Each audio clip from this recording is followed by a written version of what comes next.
Hello, everybody, and welcome into today's episode of Around the Slice. I have a very exciting episode for you today because today I am going to be giving you my final roster, not final of the season. We'll do the final one right before cutdown day later this month. But my Buffalo Bills preseason roster projection. Their first preseason game is home at Highmark Stadium against Caleb Williams and the Chicago Bears this Saturday, August 10th. But heading into the preseason, I'd like to take a look at the roster as a whole and give you my 53-man roster projection. We're going to go from QB to running back, although the safety and special teams is pretty straightforward. But I'll talk you through each position by position, what guys I had in the bubble, what guys I have as locks, just my thought process of who made it and who didn't. So without further ado, let's just jump right into it. So at quarterback, this is going to be a very quick conversation and discussion. Honestly, there's not much here to debate. They've never carried three quarterbacks other than the COVID year in 2020 when Jake Fromm was the emergency COVID QB when all that stuff was going on and the weird rules and whatnot. But the two quarterbacks I have here, pretty cut and dry in my opinion, is Josh Allen, obviously stud, superstar, MVP caliber quarterback, and Mitchell Trubisky, who provides a safe enough floor as a backup. I've talked about this before. His starting days are over. But if you had to play him in, let's say 4 games, let's go with the 500 rule. Could he get you to 2-2 with the talent that Bills are as a team? Sure. And then the cut here is Shane Buechele, who is a pretty good practice squad quarterback to have, pretty good developmental guy to have. So that's where my head's at with the quarterbacks. Josh Allen, Mitchell Trubisky in the roster, Shane Buechele being cut, and then assuming he doesn't get claimed off of waivers, which I don't think he will be, reverting back to the practice squad. So that's quarterback, pretty cut and dry. Running back, the 3 that are making it are pretty cut and dry, but there's an underlying storyline here. So obviously you have James Cook. He's on his way to being a superstar running back starter at the end of this year. And then Ray Davis and Ty Johnson. I think heading into training camp, I know for a fact that Ray Davis and Ty Johnson were in a pretty heated battle coming off of voluntary OTAs and mandatory minicamp all the way back in June. They were in a pretty heated battle for RB2. Unfortunately, because Ty Johnson, I'm assuming he'll miss all of preseason with that hamstring injury. He's now week to week, which is pretty concerning right now. Ray Davis would pretty much overtake the RB2 job. So I think James Cook's RB1. And then because of missed time to Ty Johnson, and Ray Davis has looked really good, aside from a couple fumbles here and there. Kind of clean up the ball security, but he didn't have a single fumble in 5 years of college across 3 different programs bouncing around there. So I'm not worried about that. And then Ty Johnson at the RB3. But I am not predicting this, and I do not want this to happen. My cuts at running back here are Darrington Evans and Frank Gore Jr. If Ty Johnson, for whatever reason, starts the season on IR, on injured reserve, and because of being placed on IR, by rule has to miss the first 4 weeks of the season before he's even eligible to return to play, then I think Darrington Evans, actually I know currently on the roster, Darrington Evans would slide it into that pretty comfortably RB3 role. Now, if that happens with Ty Johnson, could the team sign a guy like a Kareem Hunt, a Josh Kelly if you want pass protection, a Jerick McKinnon if you want a more veteran version of James Cook? I would personally want Kareem Hunt over bringing up Darrington Evans. But if none of that happens, a Ty Johnson IR out for 4 weeks. The one that's on the roster right now in line to be promoted, if you will, for RB3 would be Darrington Evans. And then Frank Gore Jr., I just don't think he has any shot to make a run at the 53-man roster. But I think he's a great practice squad candidate. Yeah, he's undersized. Yeah, he's a very poor athlete. But he actually has that pedigree from Frank Gore, who was in Buffalo for a year in 2019.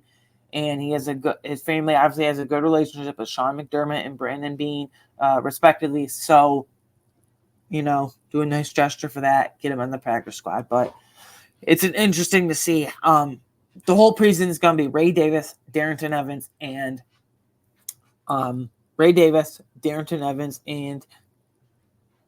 Frank Gore Jr. I just don't think Ty Johnson gets a single snap in the preseason, unfortunately, because of that injury.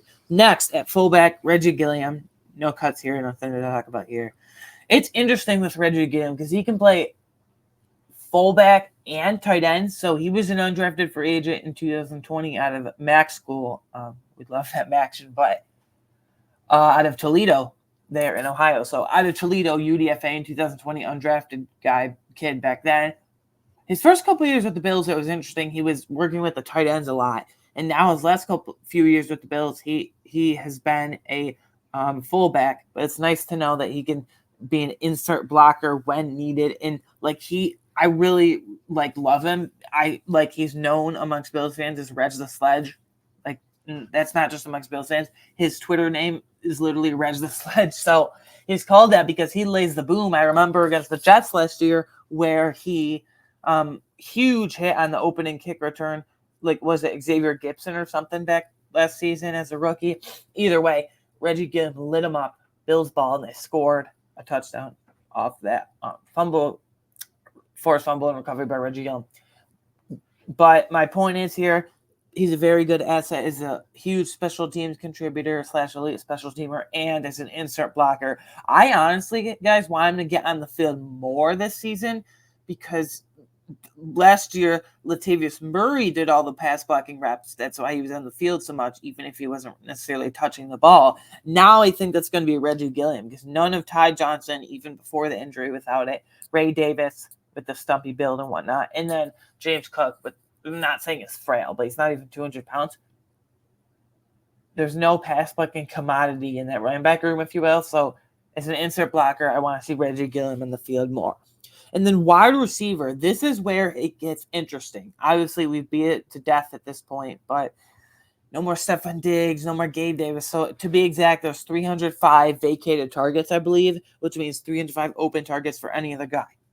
And the only guy that has proof of concept with Josh Allen is Khalil Shakir. What I mean by that is the only single receiver, not talking about Don K or Dawson Knox, strictly wide receiver, actual wide receiver position, that has caught a single pass in a regular season game or in any game for that matter, postseason or whatnot, is Khalil Shakir. Everyone else is brand new. But the top four of this, the depth is interesting, but the top four in no particular order is pretty much set in stone, in Sharpie. I think Curtis Samuel, Khalil Shakir, Keon Coleman, and Matt Collins are locks. I love the Matt Collins signing when it happened back in March because he's an outstanding blocker, and the Bills love to have play side blockers on the field for running plays, especially Gabe Davis did that a ton, and I think Matt Collins is that elite blocker just like Gabe Davis. But after those four, it really, and I think before I move on to the fifth depth wide receivers here, Matt Collins is I'm not promising 800 yards and 9 or 10 touchdowns, but could he get 400 or 500 yards and 4 or 5 touchdowns with his big red zone pedigree? Sure. I think I know he probably will. I know for a fact, and I think he'll probably factor in the offense a lot more than people are thinking. I was thinking this back in March. People were kind of lukewarm on it, but I really liked it. And then this is where it gets interesting. The final wide receiver spot or two, for me personally, came down to 3 guys. MVS, Tyrell Shavers, and KJ Hamler. Notice how I didn't include Chase Claypool in that because I think he'll miss this Saturday's preseason game against the Bears, if not all of the preseason, because he was day-to-day with a toe injury, and day-to-day usually means just a few days, and he's been out for the last week or so. He only had a few days of training camp, and even before that, he wasn't really working with Josh Allen on the first team much. He was on the second and third team pretty much all the days before he got injured. So I'm not really including Chase Claypool in this battle, and I'm not including Justin Shorter in this battle because I just think he's very raw, high-touted prospect coming out of high school and the very best in the nation, 5-star recruit, goes to Penn State for 3 years, doesn't do anything, goes to Florida for his final season. Basically, he has a little more production in a not-so-crowded Florida wide receiver room at the time, but doesn't really do anything of note. So I'm not including Justin Shorter. But between MVS, KJ Hamler, and Tyler Shavers, this is really tough for me. I'm going to give the wide receiver 5 spot right now, heading into the preseason, to Tyrell Shavers. He doesn't have many drops. He can work out of the slot. He can work out on the outside. The reason was he's a UDFA because he didn't have much of a receiving profile in his 3 colleges, 3 stops in college, if you will. But his thing is special teams. Huge special teams pedigree. Huge special teams contributor. All 3 programs wherever he's gone. Social teams captain, I believe, too, in all 3 of those programs. So if he's going to make the roster, which I'm predicting him to right now, like special teams, and he has somebody that Chase Claypool and Justin Shorter don't have, where Claypool and Shorter, respectively, can only line up on the outside, and Tyrell Shavers can line up in the slot and on the outside. He's surprisingly showing off really good route running from what I've seen and heard. So that's really interesting. And then, so Tyrell Shavers, wide receiver 5. I don't have a wide receiver 6 here. It came down to, do I put MVS on as wide receiver 6? And this might be surprising to you. Like, this might shock you. Like, make your eyes pop out of your head right now, if you will. But I'm not putting MVS on the roster right now because he's had a very disappointing training camp. I think in training camp practice yesterday, being Sunday, what was it? Sunday, August 4th, because today's Monday, August 5th. So yesterday, Sunday, August 4th, like they were doing how they always start, QB and wide receiver drills, no defense, just routes against air. And MVS dropped 2 passes in a row.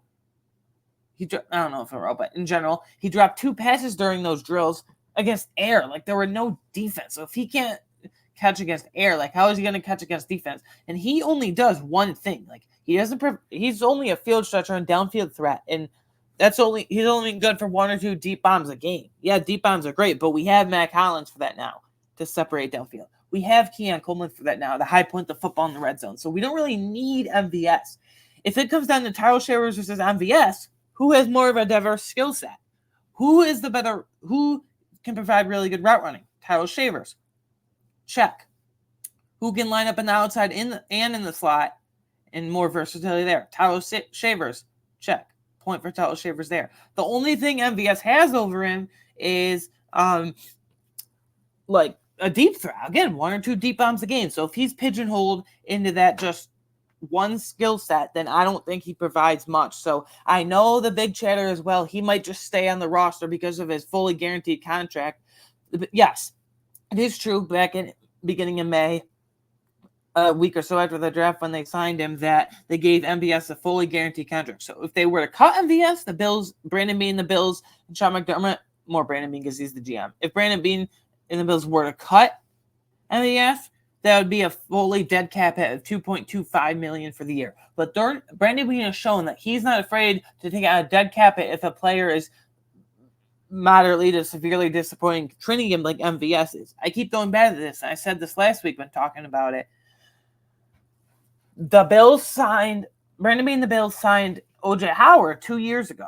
I was really excited in March of 2022, but through OTAs, mandatory minicamp, especially training camp, and most notably and especially preseason that year, in August of 2022, he looked robotic. He wasn't picking up the playbook well, and they cut it. And they gave him a fully guaranteed couple million contract that was $2 or $3 million, just like they gave MVS, and Brandon Beane wasn't worried about that in the grand scheme of things. So I have him cutting MVS for now, and Tyrell Shavers gets the wide receivers 5 spot, and I don't have them keeping 6 wide receivers. You might be saying, well, Aiden, that's kind of light, you know? That's kind of light, 5 wide receivers. They've never kept 7. They always usually keep 6, but they kept 5 wide receivers last year to open the season. Diggs, Gabe Davis, Khalil Shakir, Trent Sherfield, and Deontay Hardy. And all those guys are not gone except Khalil Shakir. Because of those top 4 being locks, I have them only giving 5 wide receivers because we're going to get to a defensive position later on in the episode, in this podcast episode today,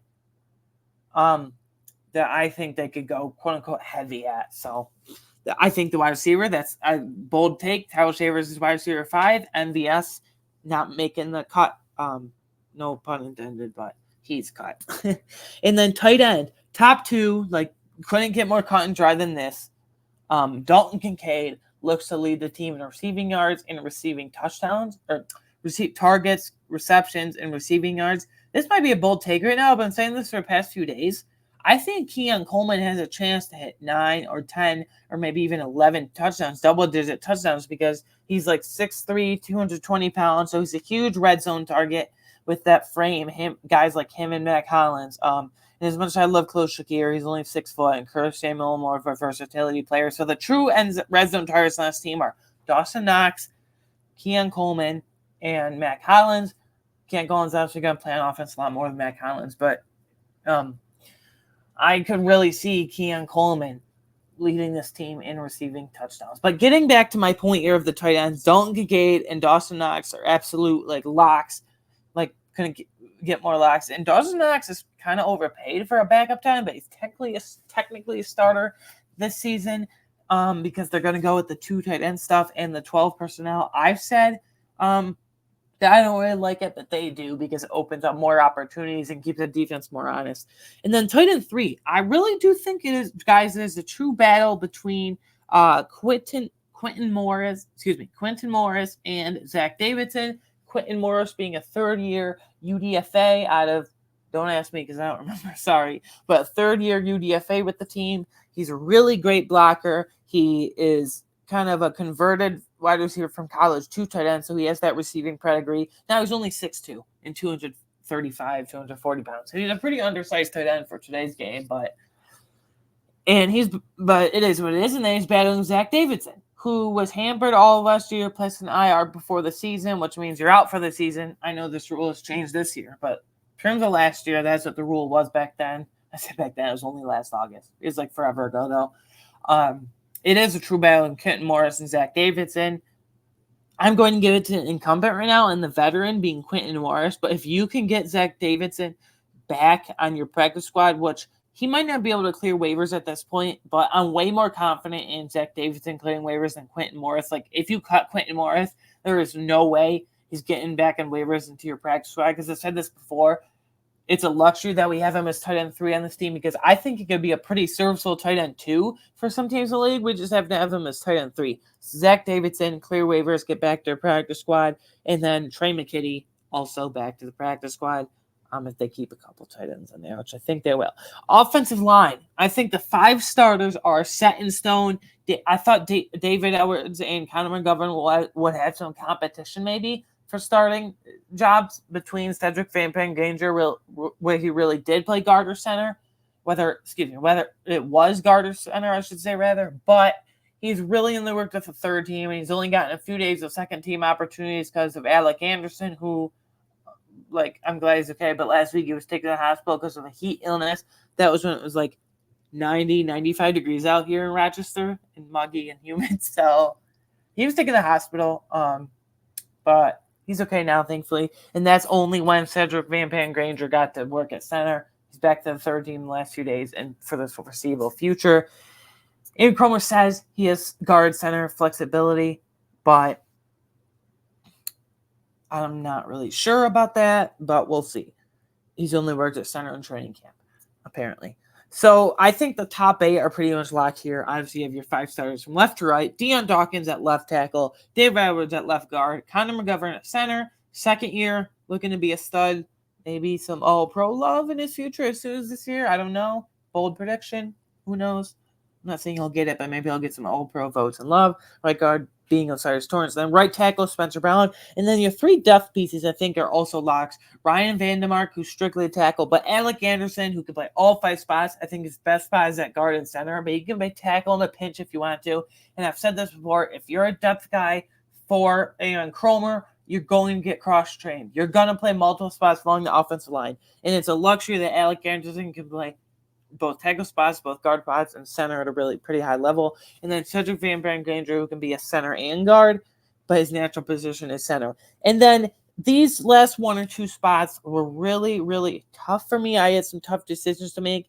La'el Collins, I have him getting cut. I have a couple guys ahead of him just because, he has a knee brace on. He moves robotically. He's been a disaster at tackles because his quickness is totally gone. He's had 2 or 3 he's had a couple. I think he's had 2 torn ACLs each in the last 3 years, respectively. So that's not very good on the 2 knees there. So that's why he has the huge hulking knee brace. I don't know how much he's going to play in the preseason, if at all. He looks like a disaster at tackle from what I've seen and heard. And at guard, he's a little better, tiny bit, marginally bit better, though. But we'll see how that shakes out. But the guys, the ninth, I only have 9 offensive line. They could keep 10, but I wanted to go heavy at another defensive position we'll talk about in a few minutes. Later on in this episode, But yeah, I have Tylen Grable as he's, again, Aaron Cromer, like cross-trained tackle and guard. And another guy's been cross-trained tackle and guard is Richard Garage. If they keep a 10th offensive lineman, Richard Garage gets on. I'm putting Tylen Grable over Collins and Richard Garage, though, because he's not as raw as I thought he would be. Really interesting story. And he was a high school quarterback in high school. Comes to some program that I can't remember, a low-level program. He's a tight end. And then he transfers to UCF for the last 2 years in college to play offensive tackle. He only has 1 or 2 years of actual offensive tackle experience at a high level in college. But he's not as raw as I thought he would be. And then some other notable cuts here are Travis Clayton, Keaton Bills, Gunnar Britton, Kevin Jarvis, and Mike Edwards. 2 or 3 of those guys will make the practice squad. But I have 9th offensive tackle being Tylen Grable, and then Leo Collins and Richard Garage, being and Travis Clayton being attractive practice squad options. I think Leo Collins is kind of cooked, and then if they keep a 10th offensive line, Richard Garage would be that. But for now, I have Tylen Grable making it over both of them at the 9th one and only keeping 9. Defensive tackle. I think all 4 of these guys are locks. There's not much conversation here. It's just a conversation of after Ed Oliver, Daquan Jones, Austin Johnson, Dwayne Carter. Do you keep a 5th defensive tackle? And that 5th defensive tackle would be Deshaun Williams or Ilianku. I have cuts being Gable Stevenson. It's going to take 1 or 2 years for him at least, moving over from pro wrestling and Olympic gold medalist wrestler on the practice squad to football. So stash him for 1 or 2 years and see what he can do. But I don't have them keeping a 5th defensive tackle in the form and likes of Deshaun Williams or Ilianku, respectively, because I think they're able to get away with not keeping a 5th defensive tackle because Greg Rousseau can reduce inside if needed and play at a high level still. Dewan Smoot can reduce inside if needed and play at a high level still. So those 2 guys being able to have that edge defensive tackle flexibility and versatility and what have you, they don't need a 5th defensive tackle, so they can get away with that. But the main thing here with Austin Johnson, Dwayne Carter are huge upgrades from last year between Poona Ford, Tim Tuttle, and Jordan Phillips. When either one of Ed Oliver, Daquan Jones, or even both in a few games here and there would get injured, I would be really nervous. It would be a huge step down when Settle, Phillips, and Poona Ford respectively would come in.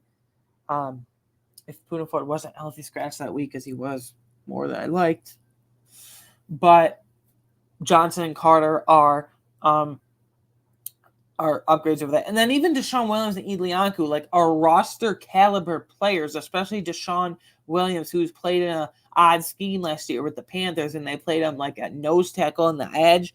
He's a defensive tackle through and through. But Ilianku and Deshaun Williams are pretty attractive practice squad options. But before I move on, the last point here is, like I said, they can get away with not keeping a 5th actual defensive tackle on the roster because Dewan Smoot and Greg Rousseau can reduce inside to have that versatility, to line up wherever on the defensive line. Moving along here, defensive end. This is where I have them going heavy. I have them keeping 6 defensive ends. That's why I bumped off MVS. That's why I didn't keep a 5th defensive tackle. That's part of the reason why I didn't keep a 10th offensive tackle. And I have them going heavy at linebacker as well. So a couple of positions on the defense here I wanted to go heavy because it was tough decisions. At defensive end, I think the top 4 are locks. And yes, I do think Dewan Smoot is moved into the lock category just because of his versatility, line up anywhere on the defense line, like I just said with the defensive tackles. But so he can move around. It seems like he's finally getting back to form. Greg Rousseau, Von Miller, AJ Epinesa, Dewan Smoot are all locks. Greg Rousseau's that one starter. And I think Von Miller, AJ Epinesa, and Dewan Smoot are all in competition to be DE2. That second defensive end, starting defensive end, opposite Greg Rousseau. We'll see how that shakes out. My money is Von Miller right now. Should I even be careful with that? Because we saw what it was last year, but apparently this is the other day, it was the best earlier this late last week it was. Yeah, It was the best that he had looked in training camp or practice in Buffalo, St. John Fisher, Rochester, anywhere since he tore his ACL against the Lions in November of 2022 on Thanksgiving of 2022 that year. And then Dwayne Smoot's defensive end 4. I could see him as high defensive end 2, kicking off Von Miller and A.J. Epinesa a starting role. After that, I think Javon Solomon has a pretty very good roster, maybe even a very good chance of making this roster just because he's a 5th-round draft pick. And he surprisingly showed off a nice bull rush, but his thing is like he has pretty severe run limitations. But if he can be on there on 3rd and long, 4th and long, when a team is forced to go for on 4th down, long and late downs, long and late specialized pass rush situations, just like Von Miller, I would prefer, he can show off a speed and bend and quickness off the edge. And then here's where I have it going heavy. At 6th defensive end, I have Kingsley Jonathan beating out Casey Tuhill because I said I was done with the Kingsley Jonathan experiment in my few roster projections ever since the draft ended. I did 2 or 3 roster projections before this in the last few months. You can go back and check those out to see how interesting it would be, how these hold up. And like, this is fluid, so it changes all the time. At least once a month I'm changing, I feel like. So Kingsley Jonathan, though, UDFA cadet, Syracuse. They've been developing him the past few years, going into year 3 with the Bills. I'm really, really intrigued by this. So I have him here as the 6th defensive end. I will say, though, between Javon Solomon and Kingsley Jonathan, I don't think they have 6 healthy defensive ends on game days. Like, someone's going to be healthy scratch. And I think between Javon Solomon and Kingsley Jonathan, depending on what personnel you're going up against, strength of team, are they run heavy, are they pass heavy, whatever. If they're run heavy, then Javon Solomon, pretty severe run limitations, would be healthy scratch and active. If they're pass heavy, then maybe Kingsley Jonathan would be inactive. I think those two will kind of flip-flop who's inactive, and because I don't think they'll have 6 on game day. But cuts, Casey Tuhill. I think I would put Cameron Klein even above Casey Tuhill right now. He's sneaky to make the roster. If for some reason they don't want Kingsley Jonathan anymore, the experiment, then I think Cameron Klein, but I do have Kingsley Jonathan. And then Rondell Bothroyd, whatever. Linebacker, I do have 6 linebackers going heavy as well. I think a couple of defensive positions they're going to have to go heavy because I have some questions with the pass rushers and whatnot. Linebackers, the top 3 are locks: Matt Milano, Terrell Bernard, and Jordan Williams. Nicholas Morrow was their very first outside signing of free agency. I don't mean, I'm not saying bringing back Sam Martin or re-signing Cam Lewis, Taylor Rapp, bringing back Benson. Like the first outside signing that hasn't been here before was Nicholas Morrow. It's only like a $3 or $4 million deal for 1 year. But I really thought he would compete with Dorian Williams for LB3 because I've said it a ton before. I like Dorian Williams. He's a great run stuffer. He flies around the field. When he plays north himself, when he's able to blitz, when he's able to get downhill, he's awesome. But when he has to backpedal and pick up blitzes in coverage and pick up coverage assignments, that's where I get really worried. So downhill, he's awesome. When he plays downhill, fast and furious, if you will, when he plays downhill, he's awesome. When he has to backpedal and back up with the coverage assignments, needs a lot of work.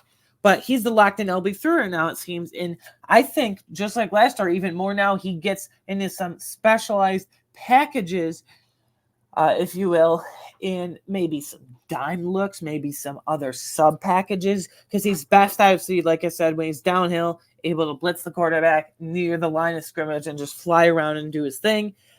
And the other 2 linebackers I have making it, this is between Morrow, Deion Jones, Ulufoshio, and Balin Spector. For me personally, I have Balin Spector being cut, guys. So the other last 3 linebackers I have are Nicholas Morrow and Deion Jones, and a couple savvy veterans, especially Deion Jones. And then Eddie Ulufoshio, who's injured right now with an arm injury. He's day-to-day, week-to-week. I don't think he was officially labeled, but I assume it's only day-to-day. There's quite a few players that will probably miss the first preseason game. So, yeah. But I don't know Balin Spector make it. When he's on the field, he's like good. He plays with his hair and fire. He flies around just like Dorian Williams, although to a much lesser extent, obviously. Like Dorian Williams, a 3rd-round pick out of Tulane, and Balin Spector, a 7th-round pick out of Clemson. Even though Balin Spector went to a much bigger school and was in a Power 4 school in ACC school in Clemson was drafted a year earlier, like he's in jeopardy of being in the bubble. The problem is it feels like whenever he steps on the field, like he messes up his hamstring, tweaks it, tears it, whatever. And he barely played that season. He was out for a good chunk of the season last year. And when he did play, it was kind of a disaster. So I appreciate his hustle. I appreciate his motivation. But I think I got to get him off right now because of availability. And Nicholas Morrow, Deion Jones, great special teams contributors. Eddie Lufocio, maybe like Dorian Williams, can get on certain sub packages, although used very sparingly. But maybe let him rush the quarterback. Maybe let him pick up a blitz or two in coverage and just let him attack like that. So that's how I have the linebackers shaking out. Baylon Spector being off. That's very fluid. Like he could kick off Deion Jones, Nicholas Morrow. I don't think he'll kick off Eddie Lufocio for being a draft pick, but we'll see. Corner. These top four are locked. Obviously, you have your starting trio of Christian Benford and Rasul Douglas. These are two outside corners. Then your stud slot / nickel corner and Taron Johnson. I think you can make a pretty good, pretty clear argument that Christian Benford, Rasul Douglas, and Taron Johnson are the best starting corner trio in the entire league. I know that might be hot take, bold, whatever to say right now, but I say that because, there's better outside corners, there's better nickel corners individually, but from top to bottom, from 1 through 3 as a starting trio, I don't think anyone has what the Bills have, so I'm not afraid to say that and not just biased, like just look at the facts. And then Kyrie Elam as that third outside corner behind Benford and Douglas. He's having the training camp of his life right now, apparently, and it really might force the Bills to think of doing some rotation, whether that is with Christian Benford or Rasul Douglas. He's going to get a lot of preseason action, and it does really seem like there were some clashes with John Butler there. So moving away from John Butler and the transition to Jamil Adai, who's coming over from the U, as they say, the University of Miami. He's coming over from Miami in the ACC in college to work with the Bills. That's really helped him, and he's got a ton of confidence right now. And the CBT plays for the Bills. Whether it's due to injury, whether it's due to rotation. Kyrie Elam, I think, is the new Dane Jackson. He has a much better ceiling than Dane Jackson. Higher, excuse me. And then Jamarcus Ingram, fourth outside corner. He can play in the slot, back up Taron, or in the outside. Daquan Hardy, I do have him making the roster as a sixth outside corner. He's going to be the main kick and punt returner for us. Maybe not kick returner, but for sure punt returner for us. Bills, that is, for us. But he's worked on defense a few plays here and there. And if he wants to work on nickel to be a more splashy play, his thing is ball skills, so that's really encouraging. But I don't know if he is the backup nickel of Taron Johnson right now because Cam Lewis is working more at safety right now because of the injuries to Cole Bishop and Mike Edwards. But once they get back, maybe Cam Lewis is that. Maybe Jamarcus Ingram is that. So maybe Daquan Hardy is just strictly a punt returner. He makes the roster because of that. But that's how I have corners shaking out right now. Cuts are a couple pretty attractive, UDFA guys picking up some momentum. Had a really strong start to camp. Haven't heard much from them lately over the past week or so, but we'll see. Kenai Lovely and Takori Couch, great package put options. Then Kyron Brown, whatever, nothing about him.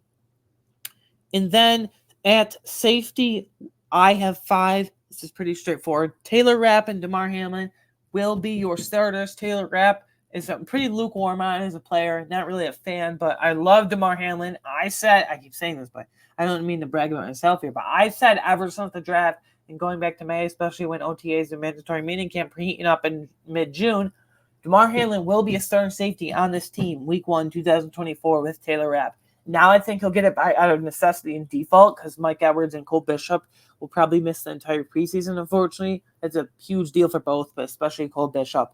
And even when they do return, if they return at all before the season, then that's too late. DeMar Hamlin will get it, injury or not. I think he'll be the starter. And then, so Mike Edwards, Cole Bishop, and then Cam Lewis, who is getting more looks at safety right now because those guys are injured. But once they get back, he could be competing with Jamarcus Ingram for the backup slot, nickel corner role with Taron Johnson. But if for whatever reason Cole Bishop and or Mike Edwards has to start an IR, just like Ty Johnson, and miss the first 4 weeks of the season, like heaven forbid, let's not have that happen, then either Kareem Jackson and or Terrell Burgess can make the roster, Kendall Williamson's, whatever. So it's pretty fluid. I think I said last week, my prediction right now, jot this down in Sharpie, Micah Hyde, whether it's right before the season, after the last preseason game, mid-season, or late season for a playoff push due to injuries or subpar play, Micah Hyde at some point will play snaps at safety and be a starting safety at some point during the season for one last ride for the Buffalo Bills in 2024. So that's where my head's at with that. Kicker, Tyler Bass. Punter, Sam Martin. Now that the team released Jack Browning last week, UDFA punter, kid out of San Diego State. Yeah, San Diego State.